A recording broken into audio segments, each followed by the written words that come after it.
Good morning बच्चों, मैं आरिफ मोहम्मद आप सभी का हमारे YouTube channel AK sir chemistry पे स्वागत करता हूं। आज हम 11th केमिस्ट्री का एक नया टॉपिक शुरू करने जा रहे हैं। टॉपिक है पीरियोडिक टेबल यानी कि आवर्त सारणी। और आवर्त सारणी के बारे में कंप्लीट इन्फॉर्मेशन हम कलेक्ट करेंगे। आवर्त सारणी की उत्पत्ति किस प्रकार से हुई, इसके अंतर्गत कौन कौन से साइंटिस्ट ने विशिष्ट कार्य करा उसके बारे में बात करेंगे। मॉडर्न पीरियोडिक टेबल से रिलेटेड कंप्लीट इन्फॉर्मेशन कलेक्ट करेंगे और जो पीरियोडिसिटी पाई जाती है कैरेक्टर्स रिलेटेड वो इस चैप्टर में अपन कंप्लीट डिस्कस करने वाले हैं। तो बने रहिए हमारे साथ। शुरू करते हैं आज का सेशन। टॉपिक है हमारा periodic table.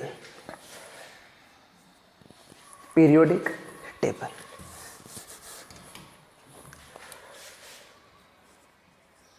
Periodic table means आवर्त सारणी।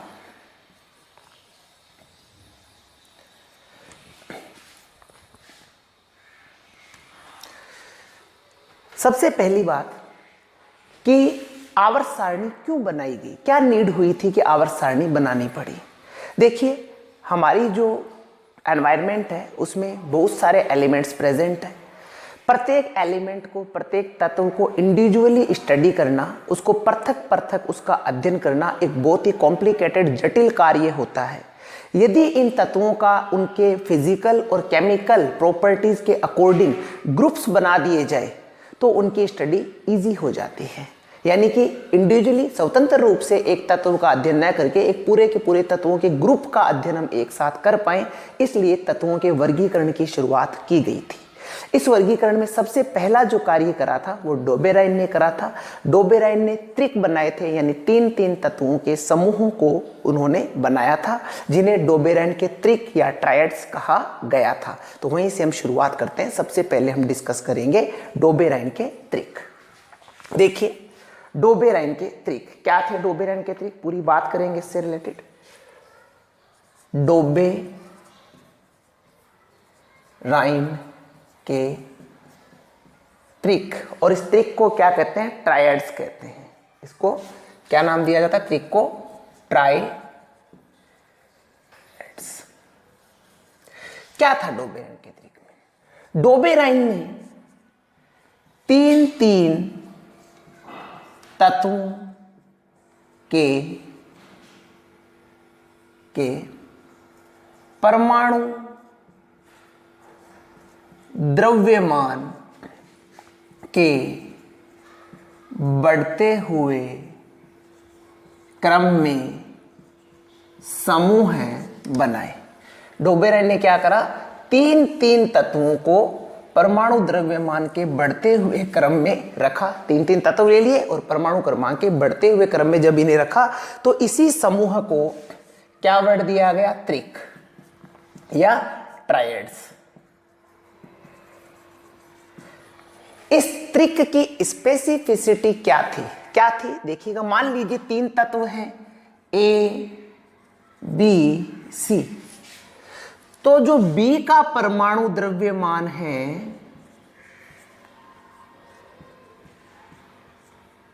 वह A और C के परमाणु द्रव्यमानों के माध्य, या मैं कहूं इन दोनों के परमाणु द्रव्यमानों के योग के औसत के बराबर होगा। A और C के परमाणु द्रव्यमानों का माध्य, या मैं कहूं औसत, B के परमाणु द्रव्यमान के बराबर होगा। ये बात डोबेराइन ने कही थी और ये बात अभी तक, आज तक ये चीज अप्लाई होती भी है। किस प्रकार से, देखिए, इन्होंने त्रिक दिया था। इसमें सबसे पहला एग्जाम्पल अपन पिक करते हैं, lithium, sodium, potassium. Lithium, sodium, potassium. यहाँ पे लिथियम का परमाणु द्रव्यमान 7 है, सोडियम का 39 है। तो डोबेराइन के अकॉर्डिंग सोडियम का परमाणु द्रव्यमान 7 + 39/2 यानी 46/2 यानी कि 23 होना चाहिए। और वास्तव में सोडियम का परमाणु द्रव्यमान 23 ही होता है। ये देखिए जो डोबेराइन ने बात बोली वो यहाँ पे कंप्लीटली अप्लाई हो रही है। लिथियम का परमाणु द्रव्यमान 7 है, पोटेशियम का 39 है। 7 और 39 का मीन किसके बराबर है? 23, जो कि सोडियम का परमाणु द्रव्यमान है। ये बात डोबेराइन बता रहे हैं। और ये 3 तत्वों का समूह क्या है? डोबेराइन का ट्राइएड्स या त्रिक। इसी प्रकार से इन्होंने इनके एक और एग्जाम्पल को हम पिक कर सकते हैं। देखिएगा, हम यहाँ पे ले लेते हैं कैल्शियम, स्ट्रोंशियम और बेरियम। कैल्शियम, स्ट्रोंशियम और बेरियम। कैल्शियम और बेरियम के परमाणु द्रव्यमानों का मीन किसके बराबर होना चाहिए? स्ट्रोंशियम के बराबर होना चाहिए। तो देखिए कैल्शियम का परमाणु द्रव्यमान है 40, बेरियम का है 137। कैल्शियम का 40, बेरियम का 137। तो स्ट्रोंशियम का परमाणु द्रव्यमान क्या लिखेंगे हम? 40 और 137 का मीन मीन्स 40 प्लस 137/2। 40 में आप 137 जब ऐड करेंगे तो आपको यहाँ पे रिजल्ट मिलेगा 177/2। 177 को जब आप 2 से डिवाइड करते हो तो रिजल्ट मिलता है आपको 88.5। 88.5 और वास्तव में स्ट्रोंशियम का परमाणु द्रव्यमान कितना है? 88। यानी देखिए लगभग इसके आसपास का ही है जो डोबेराइन ने पहले बता दिया था। तो यहाँ पे एक डोबेराइन का ट्राइएड्स हो गया, कैल्शियम, स्ट्रोंशियम और बेरियम का। इसी प्रकार से इसने क्लोरीन, ब्रोमीन और आयोडीन को भी लिया। क्लोरीन, ब्रोमीन और आयोडीन देखिएगा। इसी प्रकार से क्लोरीन, ब्रोमीन और आयोडीन, इन 3 तत्वों का एक ट्राइड बनाया गया। क्लोरीन का एटॉमिक वेट है 35.5, आयोडीन का है 127। तो डोबेराइन के अकॉर्डिंग ब्रोमीन का परमाणु द्रव्यमान कितना होना चाहिए? 35.5 प्लस 127/2। 127 है 35.5 इज इक्वल्स टू कितना हो जाएगा? 162.5/2। एंड 162.5 को जब आप 2 से डिवाइड करोगे तो रिजल्ट मिलेगा 81.25। 81.25 यहाँ पे अपने को रिजल्ट मिला है। और ब्रोमीन का जो एटॉमिक वेट है कितना होता है? 80। यानी लगभग इसके आसपास की रेंज का ही ब्रोमीन जो डोबेराइन है उनके अकॉर्डिंग ब्रोमीन का एटॉमिक वेट मिल रहा है। ये थे डोबेराइन के त्रिक। पर इससे रिलेटेड समस्या ये थी कि 3-3 तत्वों के कितने तत्वों के 3-3 कैसे समूह बनाए जाए और फिर इनकी स्टडी करना कॉम्प्लिकेटेड था। इसलिए ये इस सिद्धांत की, इस त्रिक नियम की एक कमी थी, उसकी डीमेरिट थी, दोष थी। इसीलिए ये लंबे समय तक स्टैंड नहीं कर पाया। ठीक है। इस डोबेराइन के पश्चात नेक्स्ट आए न्यूलैंड्स। इनके बाद में न्यूलैंड्स की बात हम करते हैं। न्यूलैंड्स का अष्टक नियम। न्यूलैंड ने क्या दिया था? एक नियम दिया था जिसका नाम था अष्टक नियम। न्यूलैंड का अष्टक नियम, ऑक्टेव्स, लॉ ऑफ ऑक्टेव्स। क्या कह सकते हैं इसको? Law of octaves. क्या था ये नियम? ये कह रहे थे, इनके समय में 56 एलिमेंट नोन थे। ये कह रहे थे यदि तत्वों को उनके परमाणु द्रव्यमान के बढ़ते हुए क्रम में रखा जाए तो प्रथम तथा 8वें तत्व के भौतिक तथा रासायनिक गुण धर्म समान होते हैं। यदि तत्वों को उनके परमाणु द्रव्यमान के बढ़ते हुए क्रम में रखा जाए तो प्रथम तथा 8वें तत्व के भौतिक तथा रासायनिक गुणधर्म समान होते हैं। यहाँ पे जो ये वर्ड 8वां आया है, पहले और 8वें के भौतिक गुणधर्म समान है। कब? जब इन तत्वों को परमाणु द्रव्यमान के बढ़ते हुए क्रम में रखा गया है। क्योंकि यहाँ पे वर्ड आया पहला और 8वां तत्व, इसी 8वें वर्ड से बना अष्टक नियम, ऑक्टेव्स लॉ। इसको इन्होंने किस प्रकार से बताया कि ये रिलेट करता है संगीत के 7 सुरों से। संगीत के 7 सुरों में जैसे सा, रे, गा, मा, पा, धा, नी, 1 2 3 4 5 6 7 7 संगीत के सुर है ये। और इन सुरों में आप पाएंगे कि जैसे सा, रे, गा, मा, पा, धा, नी के बाद वापिस से क्या आएगा? सा। 1 2 3 4 5 6 7 और 7 के बाद वापिस से कौन सा आ गया? 8वां कौन सा है? पहला। यानी पहला और 8वां क्या है? सेम है। इसी प्रकार से जब परमाणु द्रव्यमानों के बढ़ते हुए क्रम में जब तत्वों को रखा गया तो पहले और 8वें तत्व के भौतिक और रासायनिक गुणधर्म समान थे।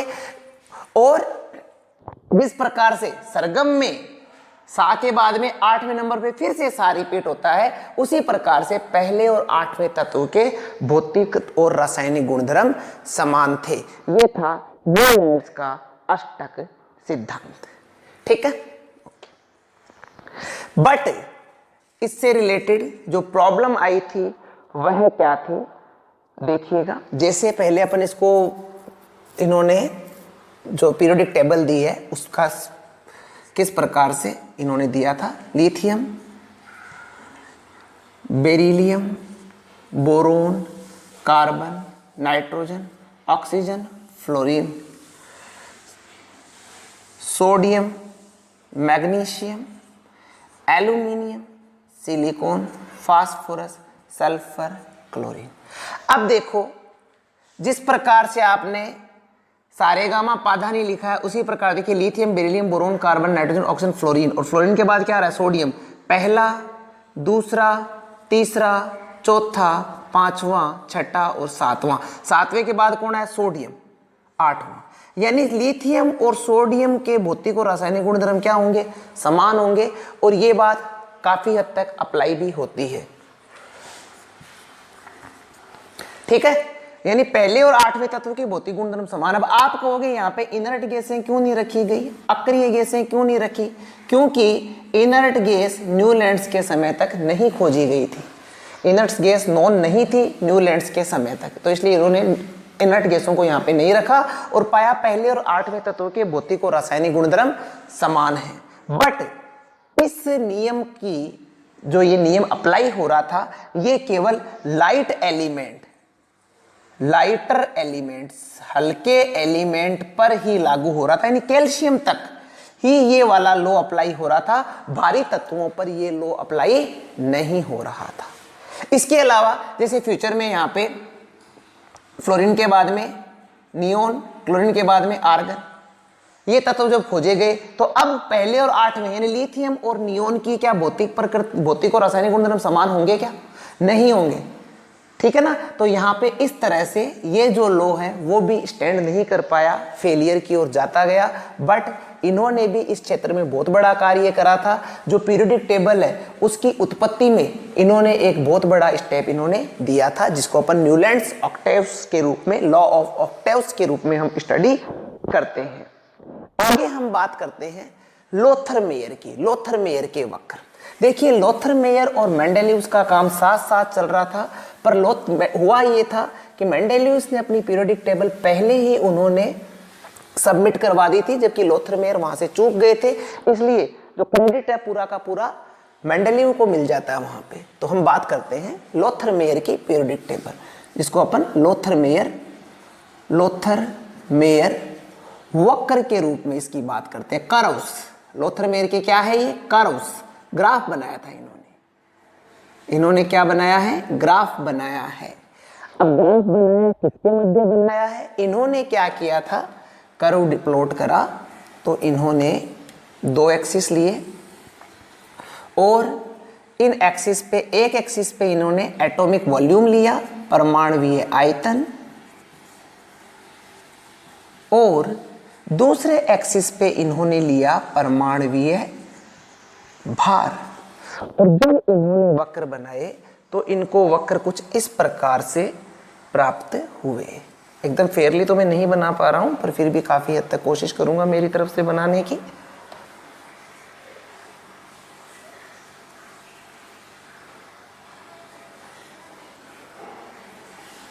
इस प्रकार के इन्हें वक्र प्राप्त हुए थे। अब इन वक्र में क्या था? जिन तत्वों के भौतिक और रासायनिक गुणधर्म समान है वो समान स्थिति पर उपस्थित थे। इस कर्व में जो आप देख रहे हैं, जिन तत्वों के भौतिक और रासायनिक गुणधर्म समान थे वो इस कर्व में सेम पोजीशन पे प्रेजेंट है। जैसे बात करें अपन क्षार धातुओं की, तो जो वक्र के पीक है उस पे यहाँ पे सोडियम के लिए आपको बिंदु मिला था, ग्राफ मिला था। यहाँ पे पोटेशियम के लिए प्राप्त हुआ था। इसी प्रकार से रुबिडियम और सीजियम। ठीक है, इस प्रकार से आप देखते हो कि क्योंकि इनकी फिजिकल और केमिकल प्रॉपर्टी सिमिलर होती है, इसलिए देखिए इनकी पोजीशन भी क्या प्राप्त हो रही है? सिमिलर प्राप्त हो रही है। इसी प्रकार से अगर अपन बात करें हैलोजेंस की, तो हैलोजेंस इसके आरोही भाग पर हमें प्राप्त होते हैं हैलोजेंस। जैसे यहाँ प्राप्त हुआ हमें फ्लोरीन, यहाँ प्राप्त हुआ हमें क्लोरीन, यहाँ प्राप्त हुआ हमें ब्रोमीन, और यहाँ प्राप्त हुआ आयोडीन। तो आप देखिए जो कर्व है उसकी चढ़ाई पे हमें क्या प्राप्त हो रहे हैं? हैलोजेंस प्राप्त हो रहे हैं। इसी चढ़ाई के ऊपर ही हमें अक्रिय गैस के लिए भी वक्र मिलते हैं, जैसे neon, argon, krypton and xenon. देखिए पोजीशन क्या है इनकी? सेम है। ठीक है, और अगर अपन बात करें क्षारीय मृदा धातुओं की, तो क्षारीय मृदा धातुओं के वक्र इसकी ढाल पे मिलते हैं अपने को। जो इसका अवरोही भाग है, उतरता हुआ भाग है, उस पे अपने को क्षारीय मृदा धातुओं के वक्र मिलते हैं। जैसे यहाँ पे मैग्नीशियम के लिए मिल गया, यहाँ पे कैल्शियम के लिए मिल गया, यहाँ पे स्ट्रोंशियम के लिए मिल गया। ठीक है ना, यहाँ पे जो क्षार मृदा धातुएं हैं उनके लिए, यहाँ पे रेडियम के लिए प्राप्त हो गया। इस प्रकार से हमें क्षारीय मृदा धातुओं के वक्र प्राप्त होते हैं। ठीक है, बेरियम के लिए प्राप्त हुआ। ठीक है, तो यहाँ पे अपन देखते हैं जिनकी पोजीशन सेम है, जिनकी भौतिक और रासायनिक गुणधर्म समान हो, सेम पोजीशन पे मिल रहे हैं। यहाँ पे पीक पे मिल रहे हैं, इनकी भौतिक और रासायनिक गुणधर्म समान है। चढ़ते हुए भाग पे, आरोही भाग पे मिल रहे हैं, उनकी नेचर समान है। उतरते हुए भाग पे मिल रहे हैं, उनकी नेचर समान है। जबकि इस भाग पे, यहाँ पे जो ये वाला पोर्शन आपको दिखाई दे रहा है, यहाँ पे क्या प्राप्त हुए थे हमें? संक्रमण धातुएं यानी कि डी ब्लॉक एलिमेंट्स प्राप्त हुए थे, के लिए ये वाला वक्र प्राप्त हुआ था। तो ये थे लोथर-मेयर के वक्र। ठीक है, तो इनमें पूरा का पूरा एक्सप्लेनेशन मैंने आपको दे दिया, बट इसका स्टडी थोड़ा सा कॉम्प्लिकेटेड था कि इसको अपन स्टडी करें तो क्या बताएं? आरोही भाग है उस पर किसको बताएं? फ्लोरीन, क्लोरीन, ब्रोमीन, आयोडीन, और फिर क्या कहें उससे थोड़ा सा ऊपर नियोन, आर्गन, क्रिप्टोन, जिनोन। तो इसलिए थोड़ा सा यहाँ पे एक टेबल की तरह अगर ये होता तो ये ज्यादा उपयोगी होता, ज्यादा यूजफुल होता बजाय इस वक्र के। बट इन्होंने भी काफी मेहनत करी थी और एक बहुत ही अच्छा रिजल्ट इन्होंने प्रूव करा था, इसलिए अपन इसको स्टडी कर रहे हैं। तो ये है लोथर-मेयर के वक्र, जिनके बारे में हमने बात करी। आगे बात करेंगे अपन मेंडेलीव की पीरियोडिक टेबल के बारे में, जो कि बहुत ही महत्वपूर्ण स्टेप है आवर्त सारणी के खोज में, उत्पत्ति में। मेंडेलीव की आवर्त सारणी क्या है? मेंडेलीव की आवर्त सारणी बात करते हैं। मेंडेलीव की आवर्त सारणी, पीरियोडिक टेबल ऑफ मेंडेलीव या Mendeleev's periodic table, Mendeleev's periodic table, मेंडेलीव्स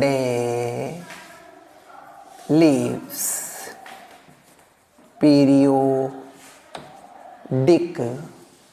table.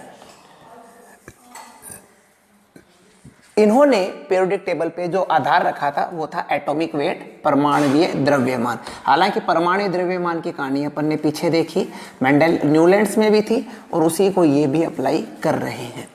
ठीक है, ओके। परमाणुवीय द्रव्यमान की रेस्पेक्ट में इन्होंने बनाई।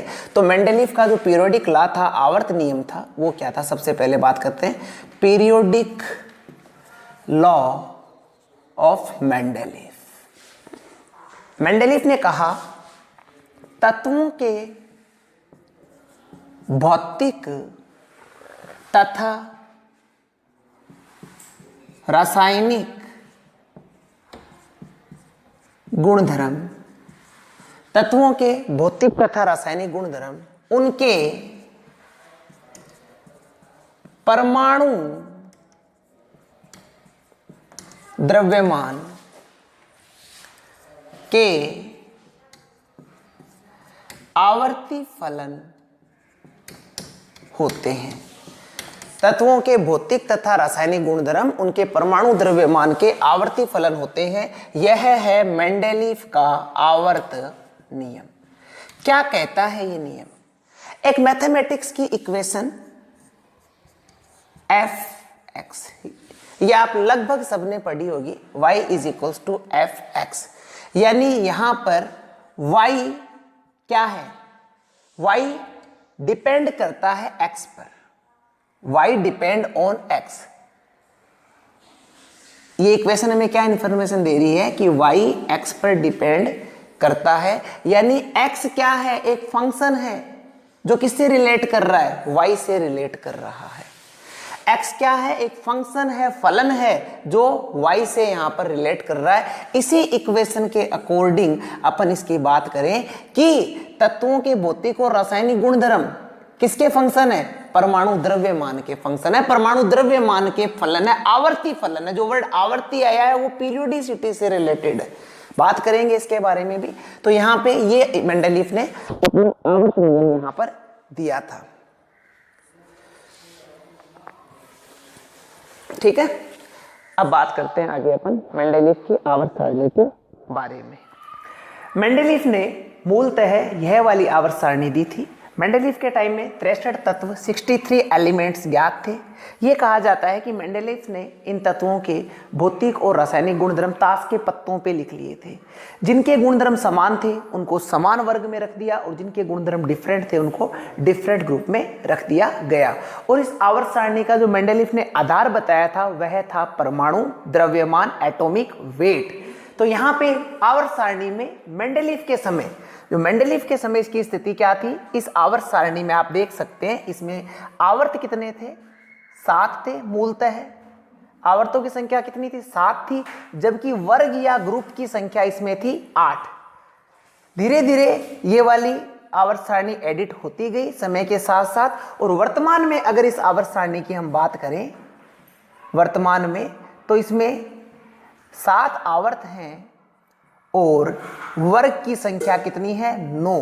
क्योंकि मेंडेलीव के समय इनर्ट गैसेस नहीं खोजी गई थी, इसलिए मेंडेलीव ने उनकी जगह खाली छोड़ दी थी। उसने 8 ही वर्ग का यूज करा था, बट प्रेजेंट में इस आवर्त सारणी में 9 वर्ग प्रेजेंट है। वर्तमान आवर्त सारणी में जो मेंडेलीव की आवर्त सारणी उसको किस प्रकार से क्लासिफाई करता है, देखिए। आवर्त, इस आवर्त में कितने तत्व हैं और इस आवर्त को नाम क्या दे रहा है?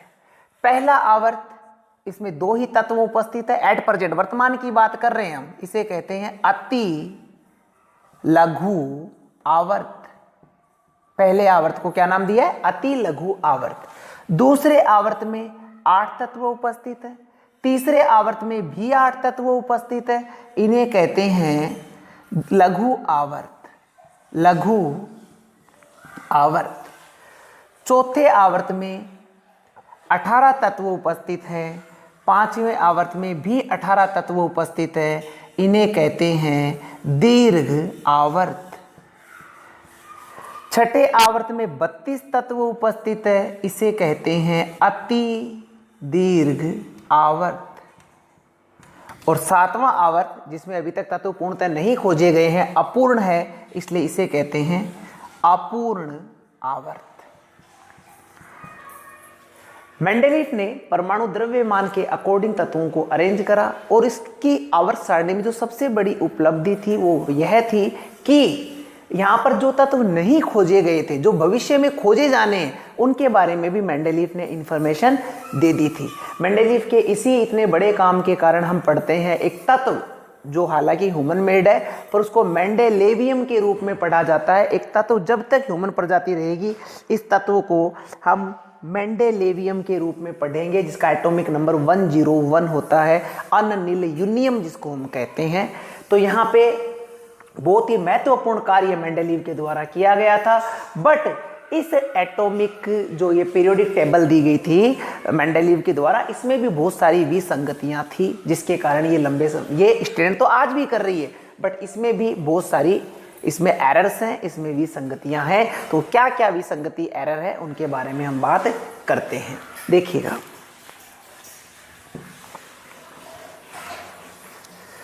सबसे पहली बात जो मेंडेलीव की आवर्त सारणी में कमी थी कि फर्स्ट कुछ स्थानों पर परमाणुवीय द्रव्यमान के आरोही क्रम की अनुपालना नहीं की गई। आरोही क्रम की अनुपालना नहीं की गई। जैसे एग्जाम्पल के तौर पे देखिए कोबाल्ट और निकल। कोबाल्ट का यहाँ पे एटॉमिक वेट है 58.93, जबकि निकल का है 58.71। अगर मेंडेलीव परमाणु द्रव्यमान का आरोही क्रम मान रहा है, बढ़ता हुआ क्रम मान रहा है, तो कोबाल्ट को राइट साइड में रखना चाहिए था, निकल को लेफ्ट साइड में रखना चाहिए था। बट इस प्रकार से इसको रखा जाना मेंडेलीव की एक विसंगति थी, कोबाल्ट एंड निकल।